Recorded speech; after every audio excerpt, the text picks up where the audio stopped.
from the big city of Bruton, down in Escambia County, Walter Lewis. Welcome to the show, Walter. Hey, AP, how are you? Very good. Say hello to my birthday pal here, Dick Coffey. It's Dick's birthday. Hey, Dick, how are you? Happy birthday. Thank you very much, Walter. Great to have you on. Oh, I'm excited to be on here. Walter, you are the most dynamic dual-threat quarterback that I can recall at Alabama, I believe. Well, I'm great. I'm grateful to hear you say that. I'm just grateful to have the opportunity to play there. It was a great experience, and I would not take it for anything in the world. Walter, there's a couple constants when you play quarterback at the University of Alabama. Before you take a snap and you're named the starter, there's that phenomenal love that everyone shows you. And then following your first snap, there's that intense scrutiny. Oh, yeah, it goes hand in hand. You know, you can't do one without the other. And, you know, it makes you a better quarterback if you can deal with it. And, you know, it's just a part of the territory. It really is.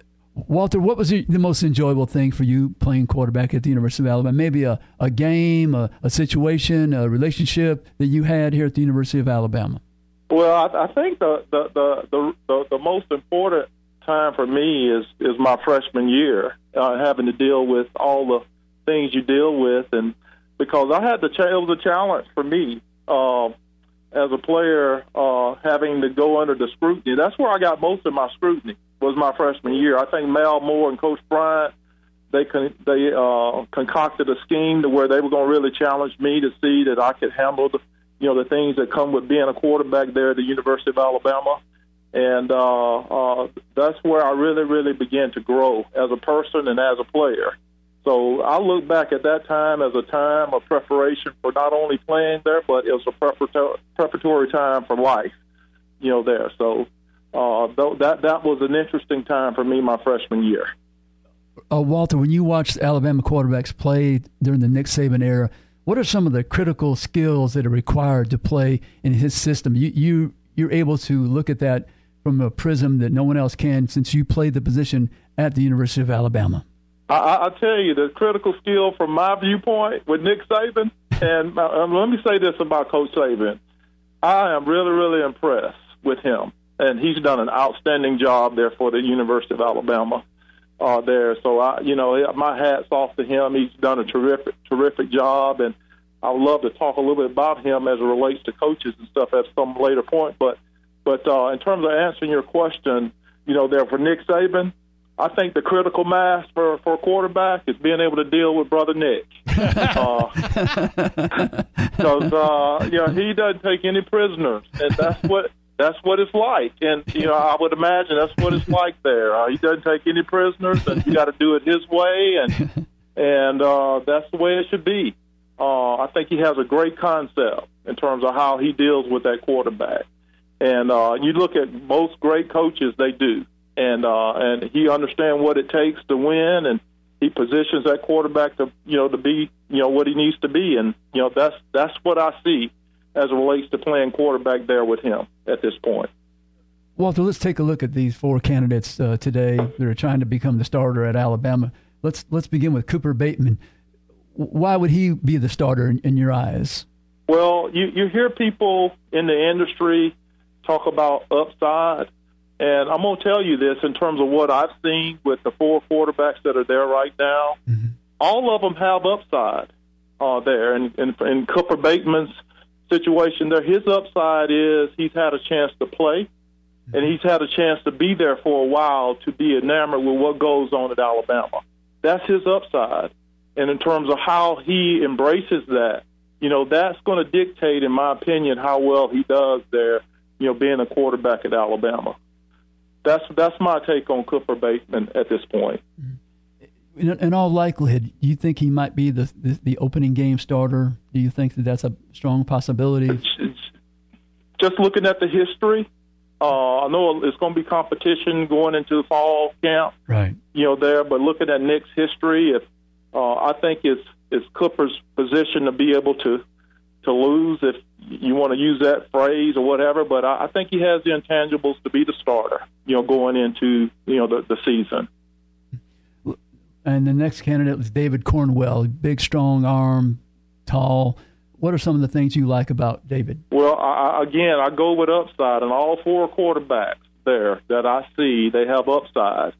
And from David's standpoint, what he has, he reminds me a lot of Cliff Stout that played in the USFL. He's that type of quarterback where he's a big, strong, robust guy, has a strong arm.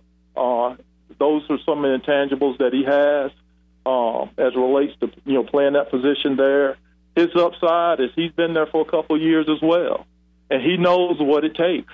And what it will take for him is how enamored he wants to be with that position that he's in there. So that's what I see with him. He has a lot of upside there that can make this team happen. Now we talk about these quarterbacks in terms of making it happen at Alabama. I'm going to tell you an upside that people don't recognize. They may not recognize it, but one of the things that as a team, this team has a tremendous upside. And in terms of how a quarterback plays, it has to deal with the team has a big impact on that. And defensively, this team has a lot of tools. Offensively, this team has a lot of tools.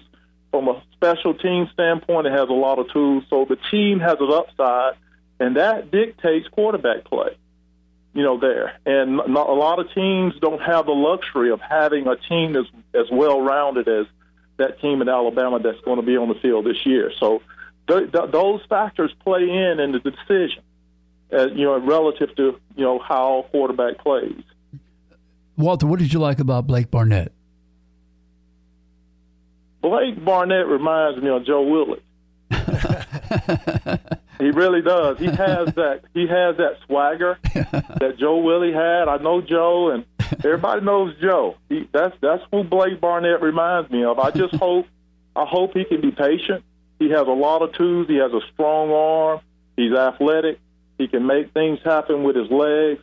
I think over time, just being patient with the system, he has a tremendous upside physically, mentally, and athletically as a player. So those are things that I see from an intangible standpoint with him. And Jalen Hurts, the true freshman, he's pretty spectacular. Jalen Hurts, you talk about his upside as well. He is physically talented. There, he has. I've never met him. I've never met Blake. I really haven't talked with any of those quarterbacks, but when I looked at from a distance, there he has a lot of physical gifts that you don't generally see.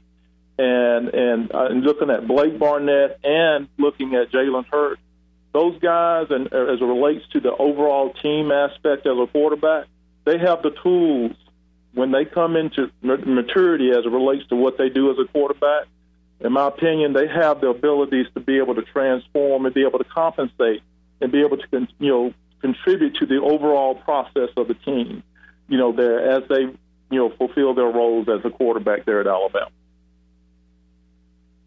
Walter, I wanted to go back in time just a little bit and talk about your career at Alabama. And the first game that comes to mind when I think about you is the game at Penn State. When we were, 34-7 going into the fourth quarter? Oh, yeah, I remember.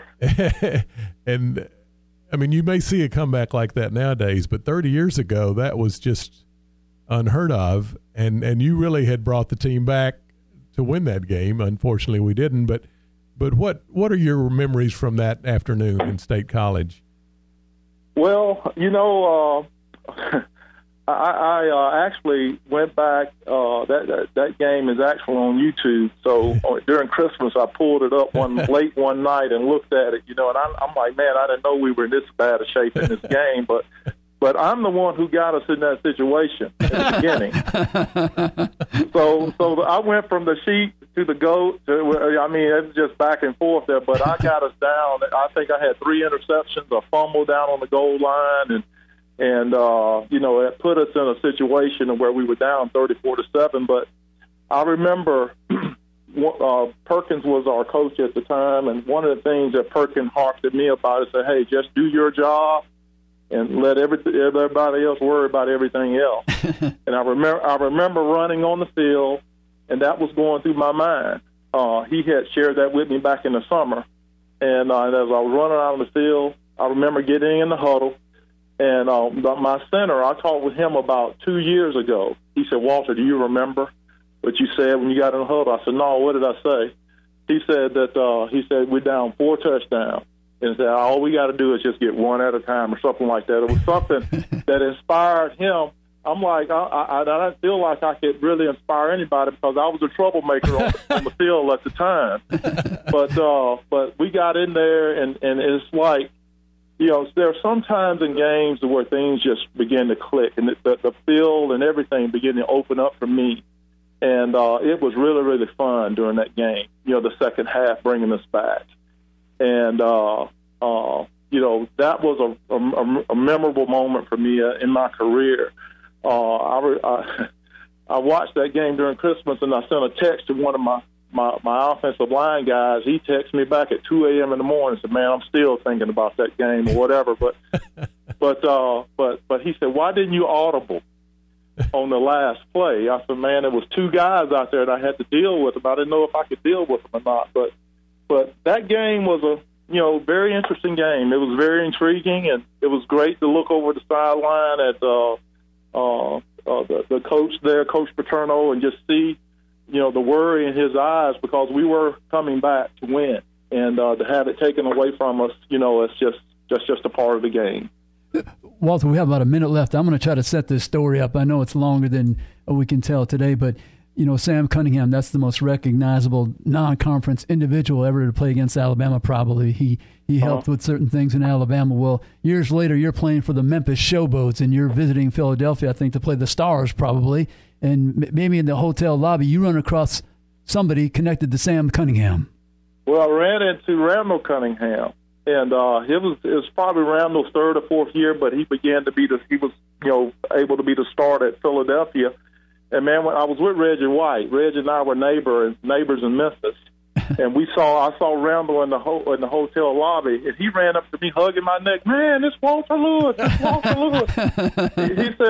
He said, "Walter, I used to try to be like you," and all that kind of stuff. "Wait a minute, Randall, you're starting for the Philadelphia Eagles, and I'm sitting over here on the bench."